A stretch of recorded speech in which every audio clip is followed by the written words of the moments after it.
Assalamualaikum warahmatullahi wabarakatuh. Halo semuanya, jumpa lagi dengan saya Chow Sing Sing, kurator dari podcast Horror Night Story.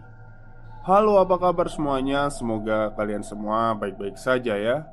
Dan seperti biasanya pada malam hari ini, maksudnya siang hari ini, saya kembali dan akan menghadirkan sebuah kisah mistis untuk kalian semua. Kisah mistis kali ini saya datangkan dari treat horornya Cinta Kirana, yang menceritakan tentang sebuah ini ya, hal gaib yang menimpa ibunya. Oke, daripada kita berlama-lama, mari kita simak ceritanya. Cerita ini adalah kejadian yang sedang dialami oleh keluarga saya sendiri dan masih berlangsung sampai sekarang, sampai saya menuliskan cerita ini. Untuk kalian yang sedang membaca tweet ini, semoga kalian sehat selalu dan berada dalam lindungan Yang Maha Kuasa. Saya meminta doa dari kalian semua untuk keluarga saya agar baik-baik saja, terutama ibu saya agar segera pulih. Saya menuliskan cerita ini secara runut, seperti catatan harian dari hari ke hari.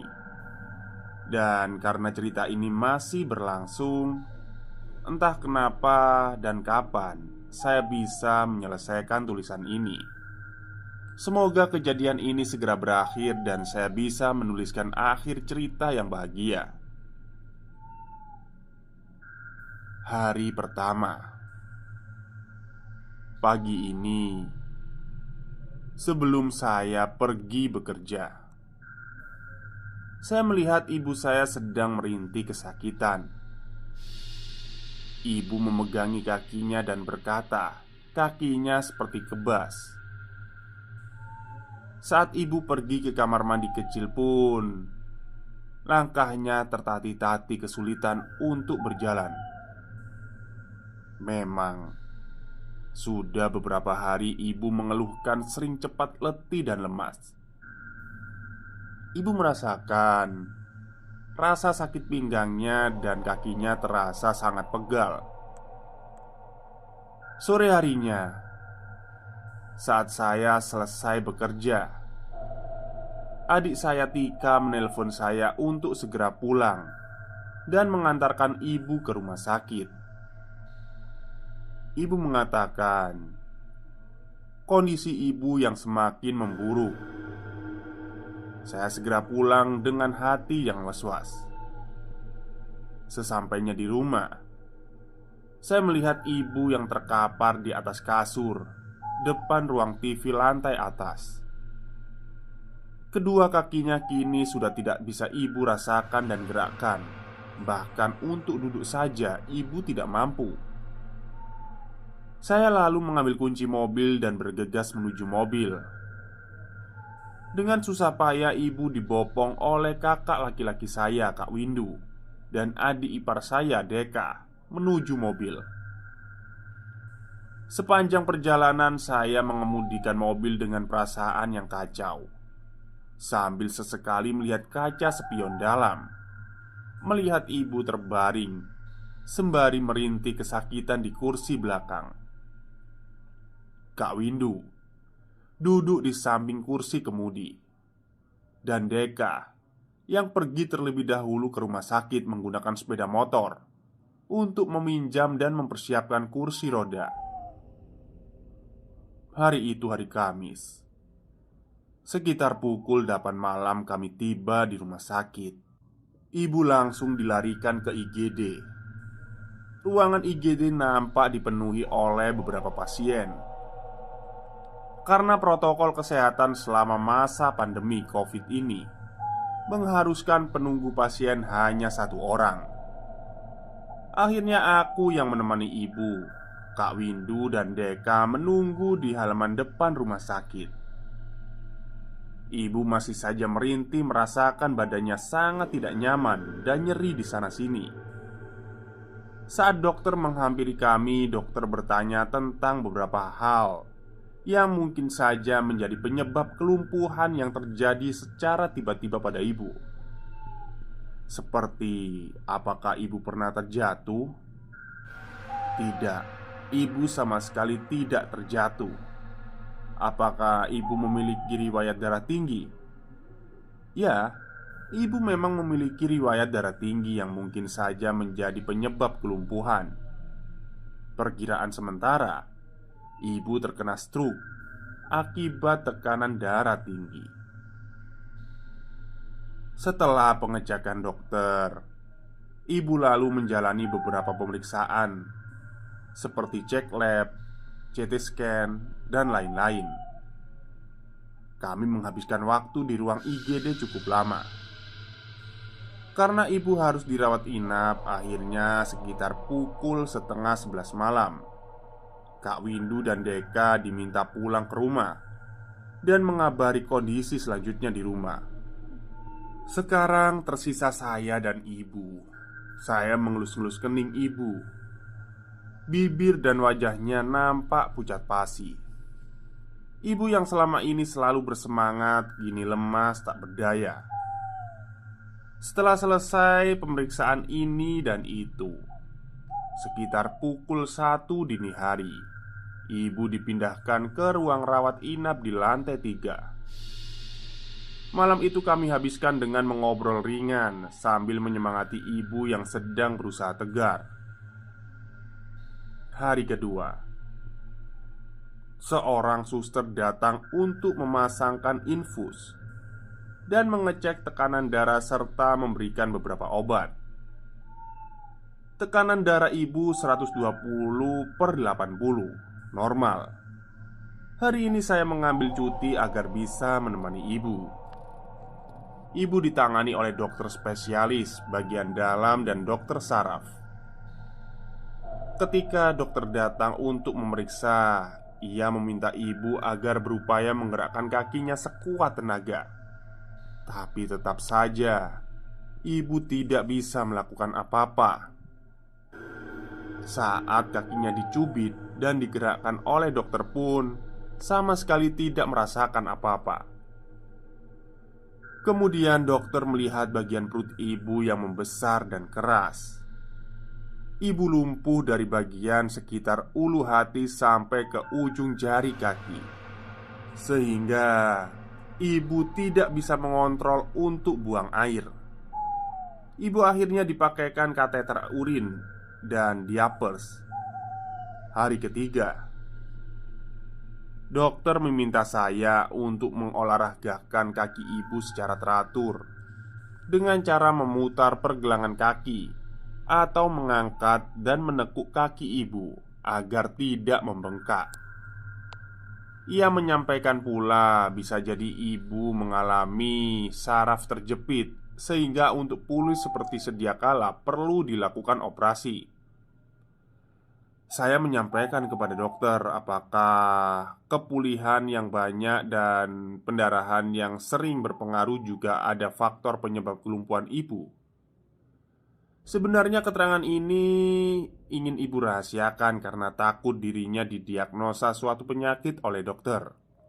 Tapi saya sampaikan tanpa persetujuan ibu agar ibu bisa sembuh secara total. Dokter menanyakan, sejak kapan mengalami hal itu? Ibu akhirnya mau terbuka dan memberikan keterangan secara detail.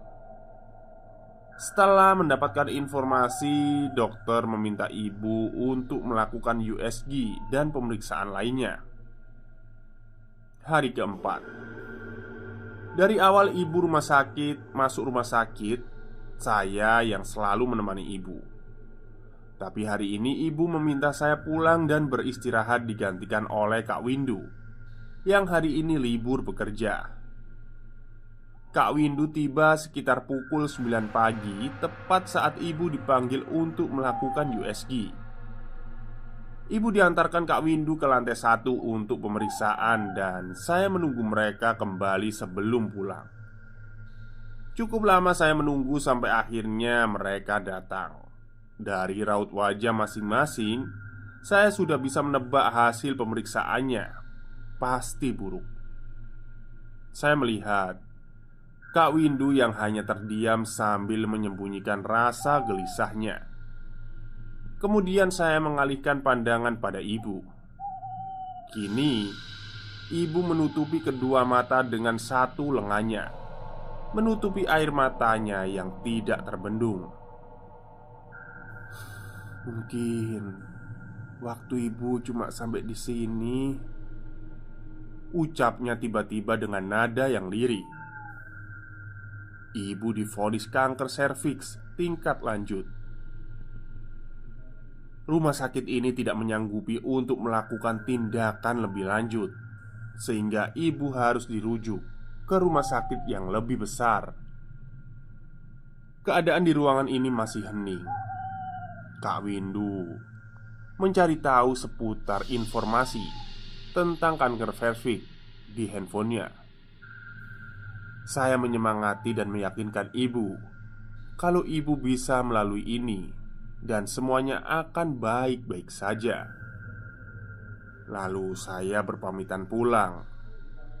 Di rumah, saya menjelaskan kepada anggota keluarga yang lain tentang kondisi ibu dan meminta keluarga untuk selalu mensupport ibu. Malamnya, saya kembali ke rumah sakit. Meskipun dirawat, ibu biasanya tetap semangat dan makan dengan lahap sambil menonton TV. Tapi hari ini ibu tampak lesu, tidak berselera makan, bahkan lebih sering melamun. Sepertinya ibu belum bisa menerima dengan lapang atas kondisinya saat ini. Sambil terus menahan tangis dalam hati, saya terus-menerus berdoa agar ibu bisa ditegarkan hatinya dan pulih seperti sedia kala. Dan saya pun harus bisa kuat untuk menguatkan ibu. Hari kelima. Hari ini hari Kamis, hari Senin. Saya harus pergi bekerja.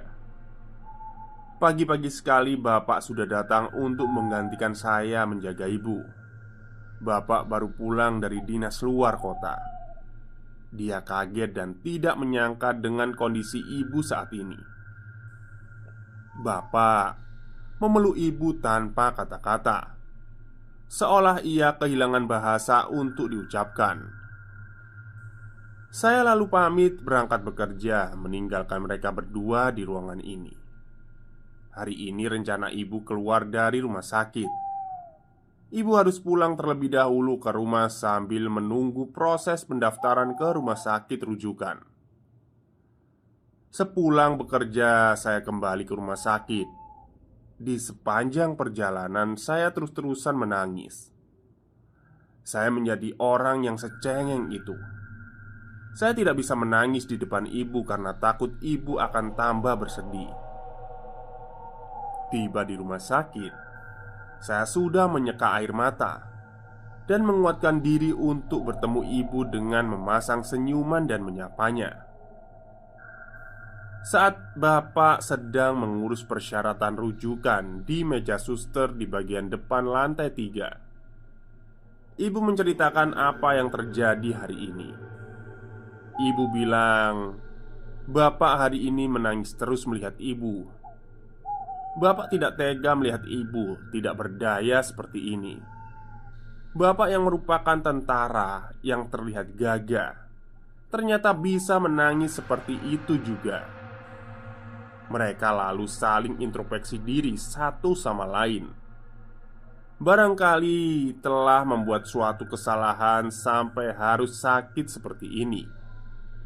Selama menjaga ibu, bapak lebih sering melamun.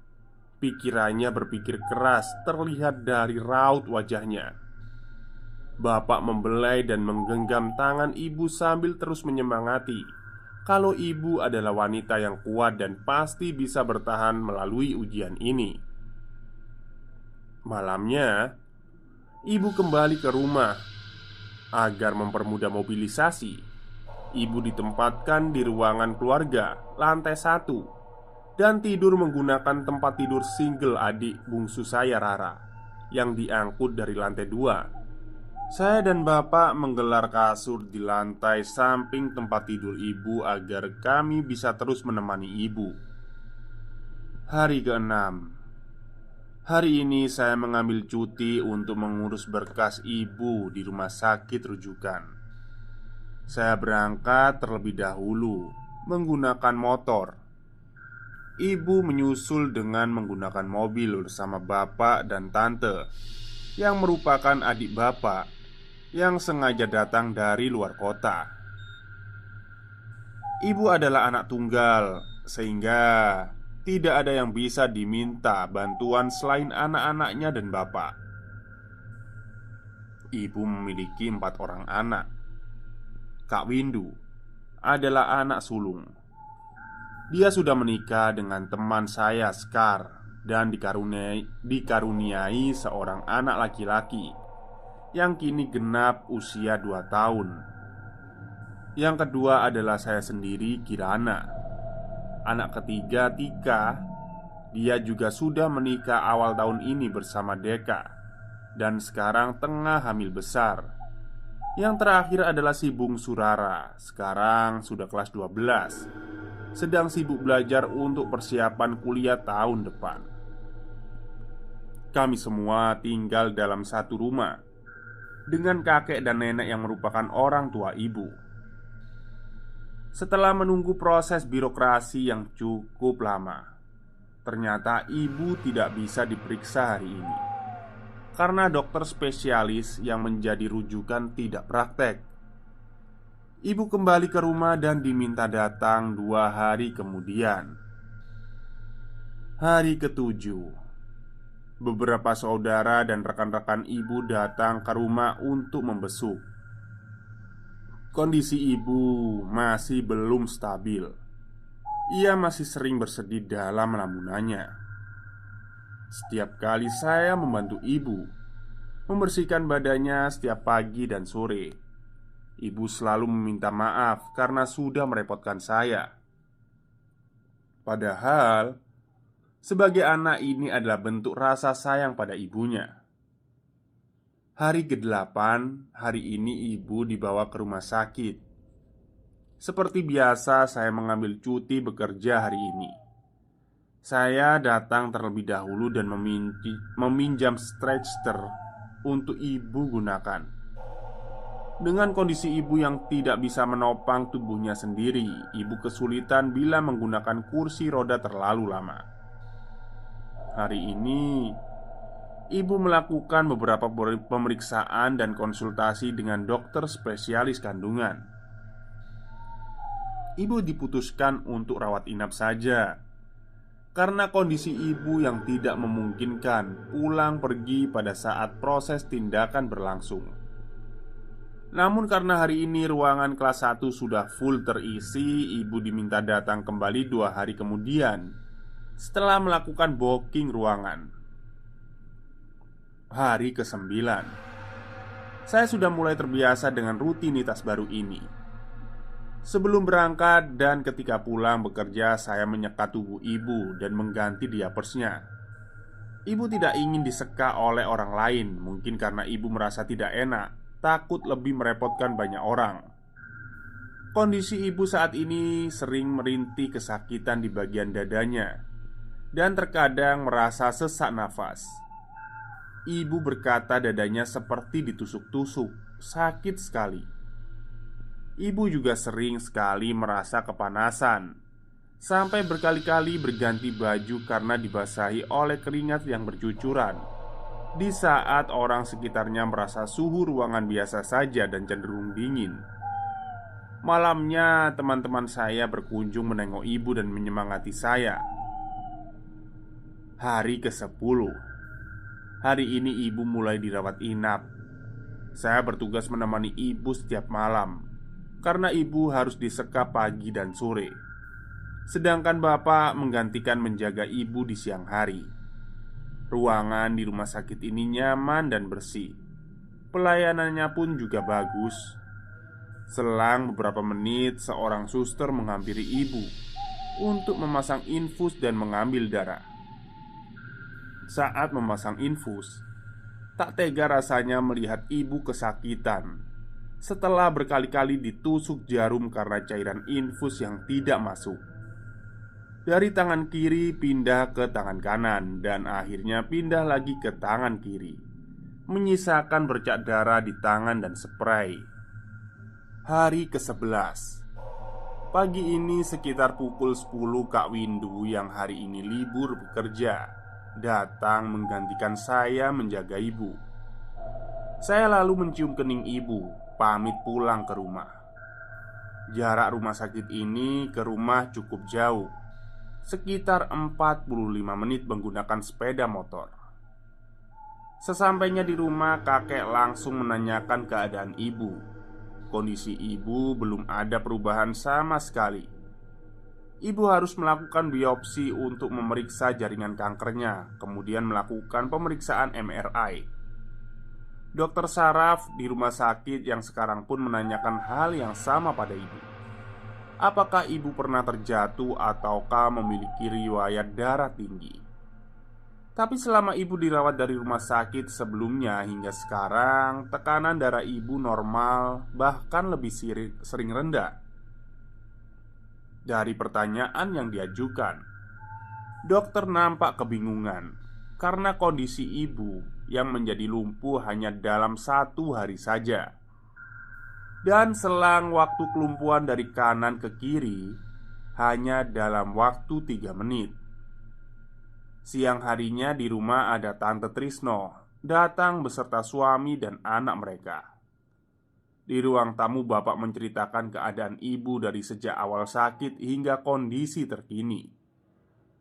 Saya juga berada di ruang tamu, duduk di sebelah Tante Trisno. Tante Trisno adalah tetangga kami saat kami tinggal di komplek tentara dulu, dan sudah kami anggap seperti keluarga sendiri. Suaminya kini sudah pensiun dan mereka sekarang pindah ke kampung halamannya yang ada di daerah Salatiga, Jawa Tengah. Saat bapak sedang bercerita, tante berbisik pada saya bahwa ia ingin mengobrol berdua saja dengan saya karena ada hal penting yang harus disampaikan. Kami pun pergi ke bagian dalam rumah terdekat dengan kamar mandi agar obrolan kami tidak didengar. Tante mulai bercerita pada saya dengan mimik wajah yang serius sambil sesekali menggenggam tangan saya. Katanya, jangan sampai bapak tahu apa yang tante sampaikan, karena tante khawatir kalau bapak tidak akan percaya. Jadi, Tante Trisno itu pernah mengalami sakit secara tiba-tiba. Bagian perutnya terasa sangat nyeri dan akhirnya dilarikan ke rumah sakit. Pihak rumah sakit mengatakan kalau tante harus menjalani operasi agar bisa sehat kembali. Padahal tante tidak ada keluhan di bagian perut sebelumnya. Akhirnya tante memutuskan untuk menggunakan pengobatan alternatif saja. Tante mendatangi seorang ustadz yang biasa membantu mengobati orang sakit di daerah Salatiga. Saat pengobatan, ustadz tersebut mengatakan bahwa sakit yang dialami oleh tante disebabkan oleh adanya orang yang ingin tante sakit keras, bahkan hingga meninggal, agar orang itu bisa merebut Om Trisno. Setelah itu, tante rutin menjalani pengobatan dan berangsur-angsur pulih. Pada saat akan pergi ke rumah kami, tante menceritakan pada ustadz tersebut bahwa tante akan pergi keluar kota untuk mengunjungi temannya. Ustadz tersebut tiba-tiba merenung berpikir sejenak sampai akhirnya ia mengatakan kalau ibu saya ini kasihan. Ibu diikat di bagian perutnya yang menyebabkan ibu lumpuh. Padahal tante sama sekali belum menceritakan bahwa ia akan menengok ibu. Siapa nama ibu dan apa yang dialami oleh ibu. Ustadz itu kemudian meminta nama lengkap ibu dan meminta tante menunjukkan foto ibu. Ketika tante memperlihatkan foto ibu yang sedang duduk bersebelahan dengan tante, ustadz itu mengatakan kalau foto itu tersebut pasti foto yang diambil baru-baru ini. Ya, foto itu memang diambil kurang lebih 2 minggu sebelum ibu jatuh sakit saat tante berkunjung ke rumah. Ustadz tersebut mengatakan bahwa dalam foto itu sudah terlihat kalau ibu sedang mengalami proses pengikatan secara gaib. Ia menambahkan sakit yang diderita oleh ibu memang ada faktor medisnya. Akan tetapi faktor non-medisnya tidak kalah berbahaya apabila tidak segera ditangani.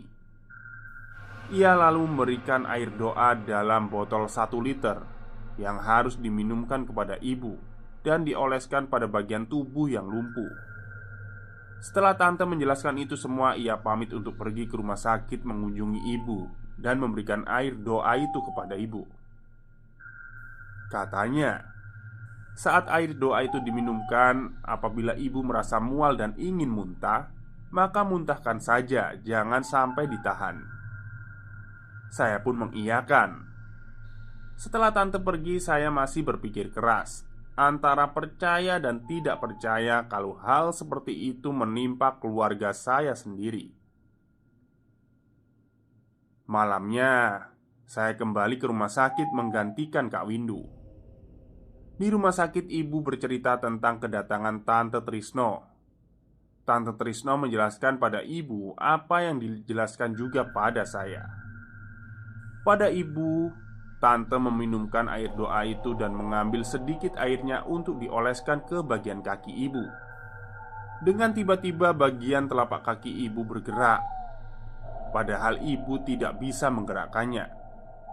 Walaupun hanya sebentar, tapi hal itu menambah keyakinan tante kalau ada sesuatu yang janggal pada sakitnya ibu. Tante kemudian menyarankan agar ibu ikut berobat saja bersamanya di Solotigo. Tapi dengan kondisi ibu yang sekarang, jangankan ke Solotigo, perjalanan dari rumah ke rumah sakit saja ibu sudah kewalahan. Meskipun begitu, tante berkata akan lebih sering mengunjungi ibu dan membawa air doa itu. Hari ke-12. Hari ini saya harus masuk kerja. Bapak yang hari ini mengambil cuti sudah datang selepas subuh ke rumah sakit. Karena jarak rumah sakit ke tempat saya bekerja cukup jauh, saya bekerja menggunakan kereta api yang berangkat pukul 5:30 pagi. Stasiun kereta nampak senggang, tidak banyak orang berlalu lalang. Di dalam kereta, saya memilih untuk duduk di kursi yang dekat dengan jendela. Sepanjang perjalanan, saya melihat banyak pemandangan dan hiruk-pikuk kehidupan kota. Tapi, di dalam pikiran saya hanya dipenuhi oleh ibu. Ingin ibu segera pulih kembali. Sampai tak terasa, air mataku mulai mengalir membasahi masker yang saya kenakan. Saya tidak ingin berpisah dari ibu.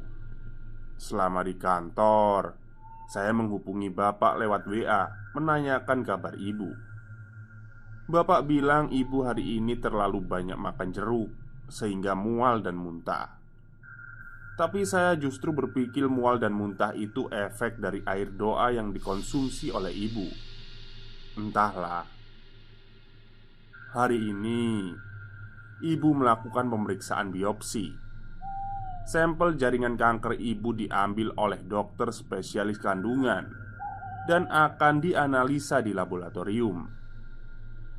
Bapak mengatakan juga pada saya kalau malam ini tidak perlu datang ke rumah sakit karena akan ada Tante Wita, adik bapak, yang akan menginap dan mengurus kebutuhan ibu. Bapak meminta saya untuk pulang dan beristirahat.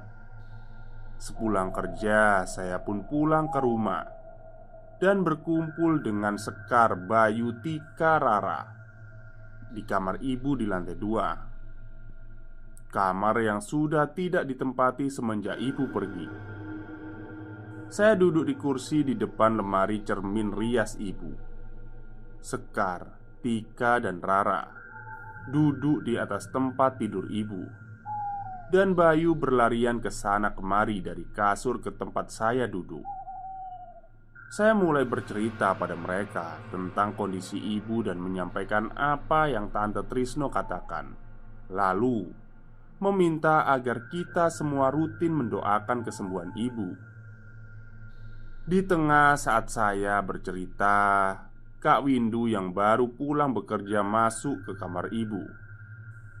Karena merasa tidak nyaman, Rara meminta Kak Windu untuk menutup pintu plafon yang terbuka sebagian, sehingga menunjukkan sisi yang sangat gelap di baliknya. Pintu plafon ini terbuat dari triplek, jadi memang sesekali terbuka sendiri. Mungkin karena terkena angin. Kak Windu lalu menggunakan tongkat plastik panjang untuk menggapai pintu, kemudian menyeret gagangnya sampai tertutup. Setelah itu, tiba-tiba Bayu langsung berlari ke arah saya dan bersembunyi di belakang punggung saya sambil berkata, "Ih, takut, takut," katanya sambil menunjuk-nunjuk ke pintu plafon yang baru saja ditutup. "Takut apa, Dek?" tanya kami. Bayu menutupi wajahnya dengan kedua tangannya sambil terus ketakutan. Kami tidak bisa melihat apa yang Bayu lihat, tapi suasana saat itu membuat saya bergidik ngeri. Akhirnya, setelah kami meyakinkan pada Bayu kalau tidak ada apa-apa, ia lalu berlarian lagi. Tapi setiap kali ia melihat ke arah pintu plafon, Bayu langsung berlari ke arahku sambil ketakutan. Akhirnya kami semua keluar dari kamar ibu dan memutuskan untuk berkumpul di ruang TV saja. Sebelumnya Bayu juga sering takut melihat suatu tempat di rumah ini, bahkan sampai menangis. Pernah suatu malam di kamar Sekar pada saat Kak Windu belum pulang bekerja. Di kamar hanya ada saya, Sekar, dan Bayu. Saya dan Sekar duduk di atas kasur, sedangkan Bayu bermain dengan mainannya di lantai. Tiba-tiba Bayu berlari menaiki kasur sambil menjerit-jerit ketakutan sembari berkata, "Takut, takut," dengan menangis kencang. Kedua matanya ditutupi oleh telapak tangan. Dia tidak ingin melihat sesuatu yang ia takuti itu. Saat ditanya, "Bayu takut apa?" balita yang baru belajar berbicara dan berumur 1 tahun 8 bulan itu hanya menunjuk-nunjuk bagian atas lemari. Padahal yang saya dan Sekar lihat tidak ada apa-apa di sana, kecuali dus-dus berisi barang yang ditumpuk.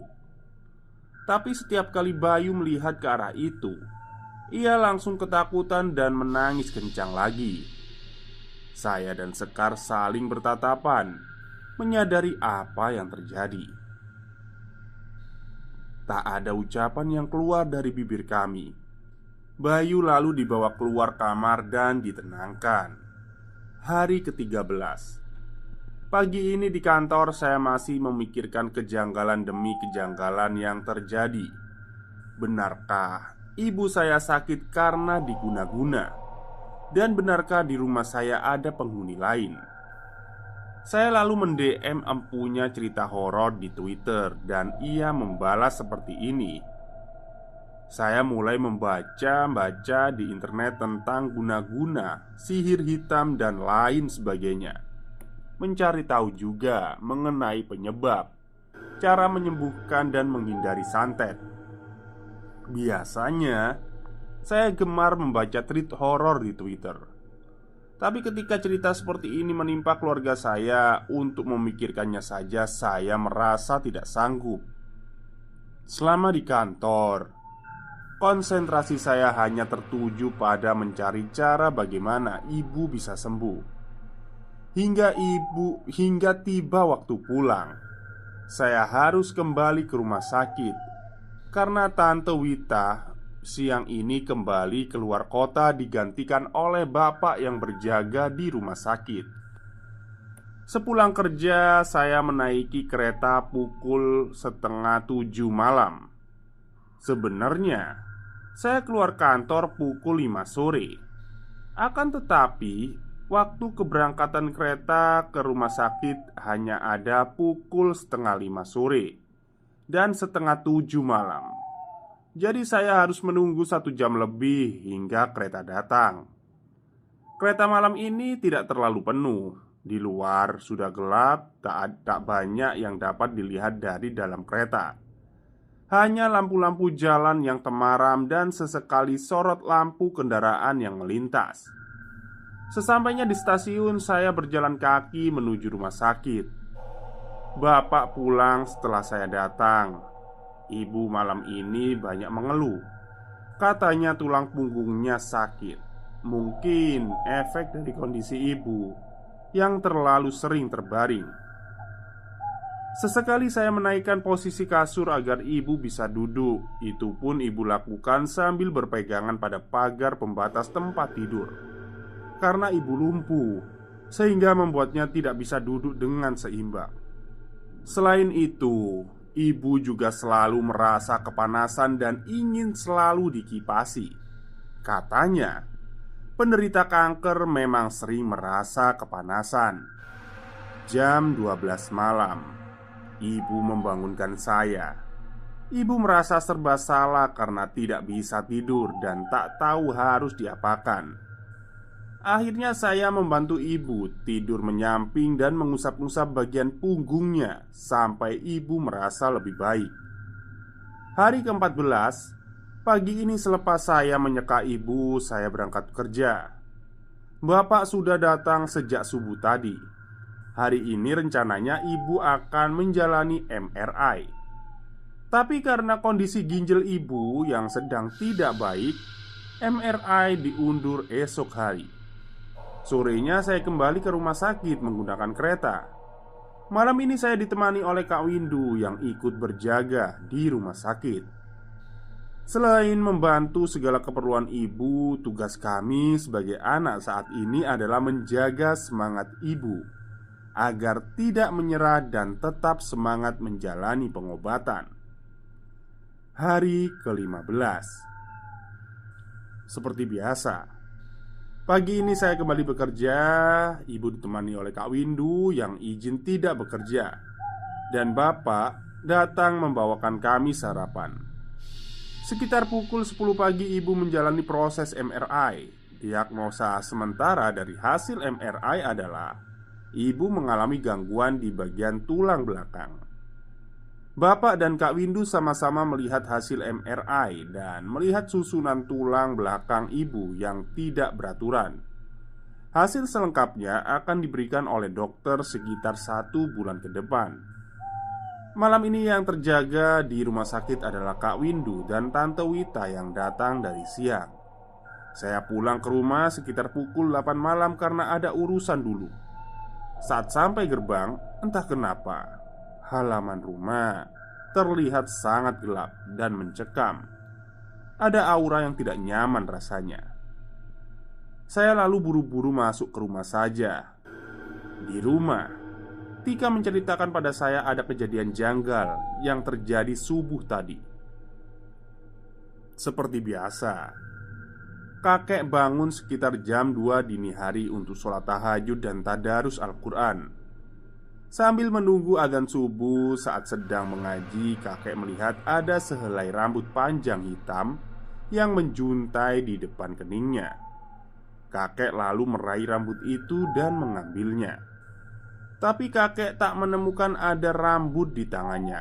Kakek lalu lanjut mengaji lagi. Kemudian rambut itu kembali menjuntai. Kakek meraih dan menariknya, tapi tetap saja tidak ada yang terambil. Kejadian ini seperti sebuah firasat. Selanjutnya kakek mengatakan kepada Tika kalau ada sesuatu yang tidak beres dengan sakitnya ibu. Memang, saat awal sakit ibu juga pernah mengatakan bahwa bisa jadi sakitnya ibu ini adalah karena ada seseorang yang tidak suka dengan bapak atau ibu. Menurut ibu, ada banyak orang yang ingin berada di posisi jabatan bapak sekarang ini.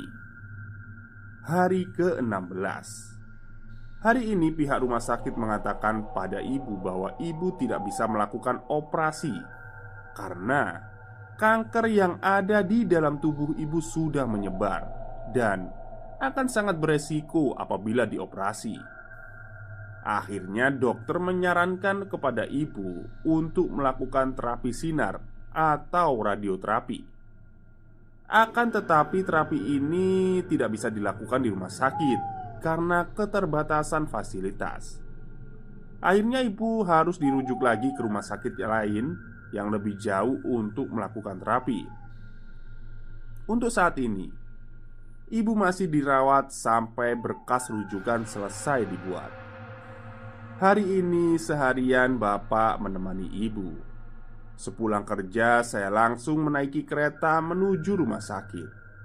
Bapak mengirim pesan bahwa malam ini bapak akan menginap juga di rumah sakit, menemani saya, dan ada hal yang ingin bapak sampaikan. Saat saya tiba di kamar ibu, ternyata bapak akan pulang dulu ke rumah untuk mengambil perlengkapan ibu dan beberapa pakaian ganti. Saya yang penasaran dengan cerita bapak menanyakan pada ibu apa yang terjadi. Tapi ibu tidak ingin menceritakannya dan meminta saya menunggu sampai bapak kembali agar mendengar cerita secara langsung dari bapak.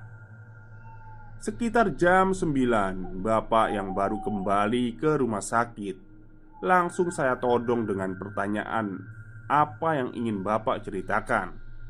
Bapak lalu bercerita bahwa hari ini datang salah satu rekan kerja bapak, Pak Satria, ke rumah sakit datang bersama istrinya. Sebelumnya bapak mengira Pak Satria ini datang sebagai perwakilan yang menjenguk ibu karena bapak meminta doa di WA Group. Yang aneh adalah atasan bapak langsung mengirim pesan secara pribadi kepada bapak, menanyakan nama lengkap beserta binti dan tanggal lahir ibu. Setelah itu mengatakan bahwa akan ada anggota ke rumah sakit, yang ternyata itu adalah Pak Satria. Saat datang, Pak Satria mengatakan bahwa setelah melihat nama dan tanggal lahir ibu, sakitnya ibu ini memang ada faktor non-medisnya. Pak Satria lalu meminta istrinya untuk memegang kedua telapak tangan ibu dan melihat masih ada kesempatan atau tidak. Istri Pak Satria mengangguk dan mengatakan bahwa masih ada kesempatan. Istrinya juga mengatakan pada ibu untuk memotong kuku tangannya dan kaki ibu yang panjang. Ibu memang selalu memanjangkan kukunya, dan ternyata itu adalah hal yang tidak baik. Bapak lalu membantu memotong kuku jari ibu yang panjang itu. Pak Satria kemudian meminta ibu untuk meminum air zam-zam yang sudah didoakan. Saat ibu meminumnya, tenggorokan ibu terasa panas seperti tercekik. Padahal baru beberapa teguk saja, ibu sudah tak kuat lagi meneruskan meminum air itu. Karena penasaran, bapak mencoba meneguk air itu. Dan bapak pun merasakan sensasi yang sama seperti yang ibu rasakan. Padahal hanya beberapa detik saja, tapi rasanya amat tidak karuan dan menyesakkan. Pak Satria lalu memegang pundak bapak sambil menerawang dan mengatakan bahwa bapak ternyata juga terkena gangguan. Atau lebih tepatnya, gangguan ini sebenarnya diarahkan pada bapak, hanya saja tidak mempan, akhirnya mengenai ibu. Bapak lalu teringat, memang 5 bulan sebelum ibu masuk rumah sakit, bapak sempat dirawat inap juga karena tidak enak badan dan sesak nafas. Saat diperiksa oleh dokter, bapak didiagnosa mengalami kelainan jantung. Namun setelah berkali-kali dilakukan pemeriksaan EKG, jantung bapak baik-baik saja. Kemudian bapak melakukan pemeriksaan dan ronsen paru-paru. Hasilnya, paru-paru bapak juga sehat. Bapak akhirnya dipulangkan setelah beberapa hari dirawat inap di rumah sakit dan hanya diberi obat saja. Sakit bapak ini memang agak aneh. Saat di rumah dan sesak napas, bapak pergi ke beranda sambil membawa kasur kecil dan bertelanjang dada, mengatakan kalau di dalam ruangan terasa sangat pengap dan panas. Padahal udara di luar dingin dan hanya Bapak saja yang merasa kegerahan. Hal itu berlangsung beberapa lama. Bapak selalu merasa khawatir dan takut akan sesuatu, padahal tidak ada siapa-siapa dan tidak terjadi apa-apa. Bapak yang terlihat kekar dan berani saat di lapangan, saat itu tampak seperti anak kecil yang ketakutan dan selalu ingin ditemani. Mungkin saat itu adalah proses di mana gangguan tersebut menyerang Bapak, dan Bapak terkena radiasi dari gangguan itu. Sebenarnya, tahun ini hampir seluruh keluarga kami masuk ke rumah sakit dengan sakit yang cenderung tidak jelas. Hari ini Bapak baru menyadari kalau itu semua adalah rangkaian dari gangguan yang ditujukan pada Bapak. Setelah menceritakan semua itu pada Pak Satria, Pak Satria lalu mengusap punggung Bapak. Pak Satria mengatakan bahwa gangguan itu tidak mempan terhadap Bapak karena di dalam diri Bapak ada sesuatunya. Bapak lalu menyampaikan pada Pak Satria kalau memang Bapak pernah diraja oleh ayah angkatnya sebelum beliau meninggal. Rajah biasanya dilakukan pada benda mati kemudian dijadikan jimat. Hanya saja, pada kasus Bapak yang menjadi medianya bukanlah benda mati, melainkan tubuh Bapak sendiri. Ada tulisan gaib yang tertulis di belakang punggung Bapak. Namun setelah Bapak mencari tahu apa yang tertulis pada beberapa orang pintar, mereka semua tidak bisa membacanya, termasuk Pak Satria sendiri. Bapak ingin sekali melepaskan rajah ini karena memang Bapak juga tidak bisa dan tidak ingin mendalami ilmu itu. Tapi sampai saat ini belum ada orang yang bisa mengeluarkan sesuatu yang ada di dalam tubuh Bapak ini. Pak Satria lalu kembali pada ibu. Kini ia berdiri di samping ibu sambil membaca doa dan melakukan gerakan seperti mengambil sesuatu dan menarik sesuatu. Beberapa kali Pak Satria menunjukkan gerakan seperti diserang oleh sesuatu yang kemudian ditahan dan dilawan oleh Pak Satria. Setelah pergulatan itu, Pak Satria memasukkan sesuatu pada botol yang dipegang oleh istrinya dan memastikan pada istrinya apakah sesuatu itu sudah masuk atau belum. Saat istrinya mengatakan sudah masuk, Pak Satria kemudian menutup rapat botol itu dan melakukan gerakan seperti membungkus serta mengikat botol itu dengan tangannya. Pak Satria meminta istrinya untuk menjelaskan pada ibu dan bapak apa yang sudah diambilnya. Istrinya berkata kalau ada makhluk hitam besar berbulu lebat dan bertaring panjang yang mendiami perut ibu, dan ada makhluk serupa dengan ukuran yang lebih kecil sedang menduduki kaki ibu.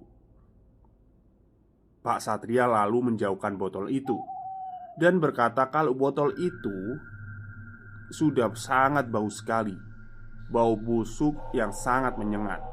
Hanya saja ibu dan bapak tidak dapat mencium bau busuk itu. Pak Satria nantinya akan membawa botol itu dan membuangnya. Setelah bapak menceritakan itu semua, memang malam ini saat saya mengganti diapers ibu, tidak ada bau yang biasanya selalu ada dan sangat menyengat dari keputihan ibu, yang membuat ibu seringkali merasa tidak percaya diri apabila dekat-dekat dengan orang lain. Apakah bau itu memang berasal dari makhluk yang dikeluarkan oleh Pak Satria? Entahlah. Pikiran saya sulit sekali mencerna kejadian demi kejadian yang terjadi. Oke, ceritanya sudah sampai di sini dan selesai. Cuman saya tidak tahu ya, kenapa terputus dan sudah lama sekali tidak ditulis lagi. Jadi tidak ada kelanjutan ya dari cerita treat horornya Mbak Kirana ini tentang pengalaman keluarganya. Jadi mungkin stuck sampai di sini. Oke, mohon maaf sebelumnya kepada semua pendengar. atas mungkin tidak mungkin Mbak Kirana ada apa ya, tidak mampu untuk menuliskan kisah hidup dari ibunya dan keluarganya gitu ya. Baik, mungkin itu saja cerita untuk malam hari ini. Semoga ibu Mbak Kirana kembali sehat dan keluarganya diberi keselamatan oleh Yang Maha Kuasa. Baik, mungkin itu saja untuk malam ini. Selamat malam dan selamat beristirahat.